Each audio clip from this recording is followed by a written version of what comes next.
자, 이번 시간에는 사건의 탄생이라고 하는 일상을 뛰어넘는 사건의 탄생이라고 하는 다소 좀 특별한 그런 주제의 강의를 한번 해보도록 하겠습니다. 자, 우리가 그 일상을 살아갔다. 일상이라고 하는 건 뭐죠? 결국은 데일리 라이프. 굉장히 루틴하다는 말은 거의 뭐 아침에 일어나서 뭐 세수하고 이빨 닦고 밥 먹고 학교 가서 수업 받다가 또다시 이제 점심을 먹고 수업도 받다가 이제 또 저녁 식사를 하고 오후에 쉬다가 잠을 자는 뭐 이런 굉장히 일반적인 삶이잖아요. 그런 걸 일상이라고 얘기를 하죠. 근데 이 일상이라고 하는 것은 세 가지 축, 즉 우리가 삼간이라고 그러는데 공간, 인간, 시간이라고 하는 간자가 있죠. 그래서 이 어떤 세 가지 축 사이에서 벌어지고 있는 일들입니다. 즉 스페이스라고 하는 게 있고 일상을 에워싸고 있는 것은 스페이스라고 하는 게 있어야 되죠. 그래서 스페이스가 없이 일상이 이루어지는 경우는 없습니다. 그 다음에 이 일상이라고 하는 것은 주변에 사람들이 있어야겠죠. 피플이라는 게 있고 그 다음에 일상이라고 하는 것은 시간 축을 중심으로 돌아가게 되어 있습니다. 즉 데일리 라이프라고 하는 것들 루틴한 어떤 삶의 모습들, 뭐 우리가 굉장히 일반적인 삶이라고 그러죠. 이런 것들은 시간과 공간과 인간의 세 가지 축을 중심으로 해가지고 진행이 되게 되어 있습니다. 자, 이와 같은 일상이 사건으로 변하는 경우가 있습니다. 일상이라고 하는 건 아까도 얘기했지만 그냥 데일리 라이프, 루틴, 그다음에 노멀 라이프가 갑자기 사건으로 바뀝니다. 자, 이 사건으로 바뀌는 현상이라고 하는 것은 일상이 왜곡이 된다라는 표현을 하는 게 맞을 것 같아요. 자, 이 일상이 왜곡이, 즉 데일리 라이프라고 하는 것 자체가 굉장히 특별해지고, 그 다음에 루틴이 없어지고, 그 루틴 속에서 특별한 사건이 발생하기 위해서는 첫 번째는 공간이 왜곡이 되는 경우도 있고, 가장 쉬운 방법은 사람이 왜곡이 되죠. 사람이 뭐 항상 보던 사람이 갑자기 달라진다든지, 아니면 그 사람한테 어떤 특별한 일이 벌어져서 그 사람의 행동이 달라진다든지, 아니면 새로운 사람을 맞이해 가지고 그 사람으로 인해서 나의 변화가 있다든지, 혹은 내가 너무 아끼던 나의 가족이나 뭐 어떤 친구, 친지가 갑자기 하늘나라로 갔다. 그러면 그 사람이 어디 빠진 거죠. 그러니까 어떤 인간의 어떤 변화라고 하는 것은 일상을 왜곡을 시키는데 결정적인 역할을 합니다. 자, 마찬가지로 스페이스라고 하는 것이 왜곡이 됐을 경우에도 이 일상이 왜곡이 되는 그런 상황이 발생하게 됩니다. 즉, 스페이스가 왜곡이 된다는 것은 우리가 특별한 공간을 간다든지 아니면 집에 어떤 큰 변화, 집을 증축을 한다든지 아니면 집에 어떤 구조 변경을 한다든지 뭐 작은 인테리어를 한다든지 뭐 좀 더 작은 얘기를 한다면 어떤 소품을 하나 구입을 하는 것도 공간의 변화라고 할 수가 있고 이러한 공간의 변화를 통해서 우리의 일상이라고 하는 것은 왜곡이 되고 변화를 일으킬 수가 있습니다. 그 다음에 세 번째는 시간의 변화인데 시간의 어떤 왜곡이라고 하는 건데 시간의 왜곡이라고 하는 것은 우리가 일반적으로 경험해 보지 못하는 그런 상황이라고 할 수가 있겠죠. 다만 어떤 사건으로 인해서 어떤 사실로 인해서 어떤 사건으로 인해서 시간이 조금 더 빨리 간다든지 빨리 가게 느낀다는 표현이 더 맞겠죠. 혹은 시간이 천천히 가는 것을 느낀다든지 이런 것들도 일상이 변화가 되는 하나의 중요한 요인이 될 수가 있습니다. 예를 들자면 우리가 굉장히 그 평화로운 어떤 리조트에 가가지고 릴렉스를 한다.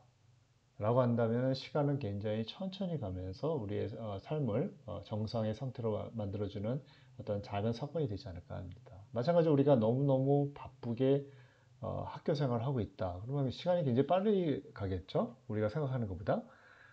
과제는 굉장히 많은데 교수님이 그 과제를 굉장히 많이 내주셨는데 그 과제를 하려면은 시간이 굉장히 많이 필요하고 그거를 짧은 시간에 하려다 보니까 시간이 이제 왜곡이 되고 줄어드는 거죠. 이런 과정을 통해 가지고 일상이 왜곡이 될 수가 있습니다. 자, 중요한 것은 이러한 왜곡이라고 하는 것은 평범한 일상들 사이에서 특별함이라고 하는 것을 만들 수 있는 굉장히 중요한 요인 중에 하나가 될 수가 있습니다. 그렇죠? 그래서 일상의 왜곡을 통해 가지고 결국은 특별함이라고 하는 게 만들어지고, 그렇죠? 그래서 이 일상의 왜곡이라고 하는 것은 결국 뭐 공간이 변하거나 인간이 변하거나 시간이 변하거나 셋 중 하나겠죠. 일상이 왜곡이 됨으로써 결국은 특별함이라고 하는 게 만들어지죠. 그리고 이와 같은 특별함으로 인해서 주목받는 스토리가 만들어지는 겁니다. 그렇죠? 그래서 이러한 주목받는 스토리를 통해서 결국은 사건이 다시 탄생한다라고 얘기할 수 있습니다. 작은 예로, 작은 예로 여러분들이 만들고 지금 진행하고 있는 리빙 스페이스 디자인의 프로젝트에서 굉장히 특별함을 만드는 주목받는 스토리를 가지고 있는 주택을 설계한다면 그것이 하나의 작품이 될 수 있겠죠. 만약에 이러한 특별함과 주목받는 스토리가 없다면 여러분들의 작품은 작품이 아니라 그냥 건물이 되는 거죠.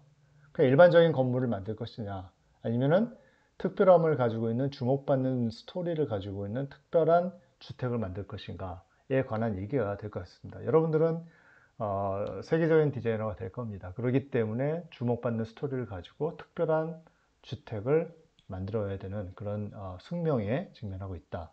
이렇게 얘기를 할 수가 있을 것 같습니다. 자, 사람이 왜곡되는 거 한번 얘기를 해볼게요. 사람이 어떻게 하면 왜곡이 될까요? 자, 이런 내용들은 사실은 그 연극과 영화과에서 많이 하는 얘기들인데, 사람이 이렇게 왜곡이 됐죠? 이렇게 왜곡이 되는 이유는 여러 가지가 있을 수가 있는데, 첫 번째는 어떤 사회적인 사건이 발생합니다. 사회적인 사건, 뭐, 코로나가 터진다든지, 뭐, 기타 등등.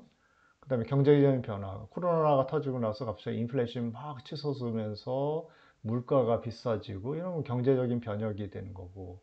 그다음에 그걸 컨트롤하기 위한 어떤 정부가 있었는데 잘 컨트롤하지 못해가지고 정권이 바뀌었다. 그건 정치적 흐름이라고 하는, 정치적 변혁이라고 하는 게 있고 이걸로 인해서 문화적인 어떤 변화가 있을 수가 있습니다. 즉 다시 얘기해서 사회적인 사건이나 경제적인 변화, 정치적인 변혁, 그다음에 문화적인 흐름의 어떤 변화에 의해서 사회가 변화가 되고 그 사회의 변화에 의해서 사람은 왜곡이 되게 되어 있습니다.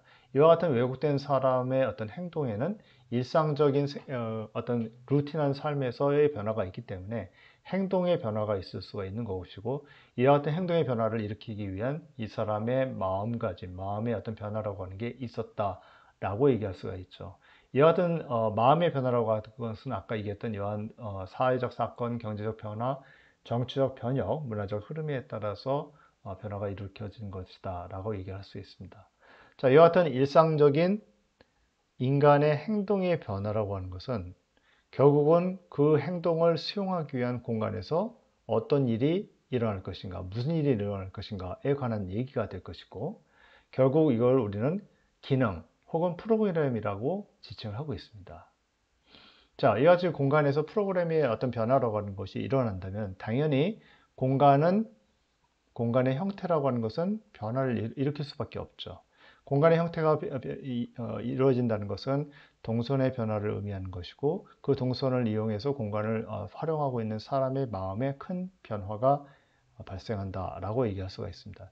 이와 같은 개개인들의 어떤 마음의 변화가 모여서 또 이와 같은 큰 사회적 사건을 일으킬 수가 있는 그런 어떤 사이클을 가지고 있다라고 얘기할 수 있습니다. 뭐 어찌됐든 간에 어떤 이러한 사회의 변화, 이러한 사이클을 가지고 있는 사회의 변화라고 하는 것은 공간의 변화라고 하는 것을 항상 요구하게 돼 있고 그렇기 때문에 사회적 변화가 있을 때 공간에 대한 공간 변화에 대한 즉 인테리어 시장, 건축 시장에 대한 마켓이 폭발적으로 늘어날 수밖에 없습니다. 실질적으로 보면 우리 코로나가 딱 발생하고 나서 어떤 일이 벌어졌죠? 인테리어가 완전히 상한가를 쳤습니다. 왜냐? 사람들이 코로나가 일어나니까 집안에 들어가서 어떤 그 활동을 할 수밖에 없었죠. 그러면서 재택근무를 하고, 그다음에 재택에서 이제 학교를 다닌다든지 이런 일이 벌어지게 됐고, 이런 과정을 통해서 결국 뭐예요? 집안의 어떤 인테리어의 어떤 변화라고 하는 것을 이제 일으킬 수밖에 없는 그런 상황이 됐다는 거죠. 알파룸이 생긴다든지 뭐 기타 등등 뭐 우리가 여지껏 얘기했던 그런 내용들이 될 수 있습니다.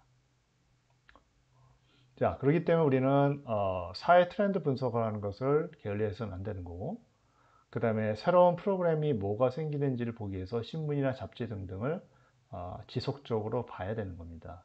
또한 사회 흐름의 어떤 분석을 통해 가지고 새로운 프로그램을 만드는데 적극적으로 참여를 해야 되는 거고, 새롭게 프로그램이 만들어지면 결국은 공간에 대한 새로운 시도가 발생이 될 수밖에 없다라고 얘기를 할 수밖에 없습니다. 자, 공간 프로젝트를 진행하는 것은 우리가 일반적으로 어떤 구상을 하게 되면은 그 구상에 따라서 기능이나 프로그램을 우리가 연구를 하게 됩니다. 어떠한 새로운 기능이 들어갈 것인지, 혹은 기존의 기능이라고 하는 것을 어떻게 변화시킬 수 있는 건지, 새로운 프로그램을 통해 가지고 지향하는 사회의 지향점이라고 하는 것은 무엇인지, 이런 것들을 고민을 해야 되는데, 이때 우리는 스토리텔링 기법이라고 하는 것이 필요하게 됩니다. 자, 이와 같은 구성을 통해서 기능과 프로그램을 안착을 시키게 되면은 장소를 찾게 되어 있죠. 그 장소가 가지고 있는 특수성, 우리가 지금 하고 있는 부분이 여기입니다. 지금 현재 장소의적인 특수성에 대해서 연구를 하고, 그런 그 장소에 대한 특수성을 연구를 함과 동시에 방법론적인 부분을 고민하게 되어 있습니다. 이러한 방법론적인 부분을 고민하고 나서 실질적으로 공간을 만들게 되고, 최종적으로는 이런 것들을 다 뭉쳐서 공간 안에 공간이 장소로 변화시킬 수 있는 실마리를 우리는 마련하게 되어 있습니다. 과거에는 인테리어 디자인 업무라고 하는 것 자체가 클라이언트가 와서 내가 사이트가 여기인데요, 여기다가 어떤 기능, 좀 뭐 병원을 하나 만들어 주세요, 아니면 집을 잘 설계를 해 주세요, 집을 잘 만들어 주세요, 뭐 이런 식으로 얘기가 있었는데, 그리고 우리들은 인테리어 디자인은 클라이언트가 구상하고 있는 장소, 클라이언트가 가지고 있는 장소에 클라이언트가 구상하고 있는 프로그램을 넣어서 공간을 만드는 게 우리의 일이었습니다. 그런데 현재의 인테리어 업무는 조금 달라진 것 같아요. 예전에 프로그램이나 기능은 클라이언트가 주로 했는데, 이제는 공간 디자이너가 적극적으로 프로그램과 기능 개발에 참여를 하게 됐다는 얘기죠. 그래서 프로그램과 기능의 어떤 그 찾는 그런 어떤 과정은 결국은 클라이언트와 공간 디자이너가의 어떤 그런 협업에 의해서 만들어진다라고 얘기할 수 있고, 우리는 그동안의 어떤 그런 디자이너로서의 어떤 그런 경험치를 가지고 사용자, 즉 이 클라이언트가의 어떤 행위를 유발시킬 수 있는 사용자 행위 유발 디자인을 적극적으로 고민하게 되고, 그 과정을 통해서 스토리가 발굴이 되고 컨텐츠가 구성이 되어는 그런 서비스 디자인을 하게 된다라고 하는 것이 정확한 프로세스다. 그 다음에 인테리어의 어떤 범위가 확장된 것에 대한 결과물이다라고 얘기를 할 수가 있습니다. 자, 그렇다면은 한번 생각해 봅시다. 공간이라고 하는 것은 우리의 일상을 담는 단순한 그릇일까요? 아니면은 특별한 사건을 창조하는 하나의 드림머신일까요? 여러분들은 단순하게 일상을 담는 그릇의 역할을 하는 공간을 만들 것입니까? 아니면은 적극적으로 특별한 사건을 만듦으로써 세상을 변화시킬 수 있는 사건을 창조하는 드림머신을 만들 것인가에 관한 부분을 고민하셔야 될 것 같습니다. 만약에 공간이 사건을 창조하는 드림머신이라면 그 드림머신이라고 하는 것은 정말로 우리 사회를 어떻게 바꿀 수 있을 것인가를 생각을 해봐야 될 것 같습니다. 그렇다면 여러분들은 이번 작품을 통해서 세상을 어떻게 바꾸고 싶은가, 이것이 관건이 될 것 같습니다. 수고 마치도록 하겠습니다. 감사합니다.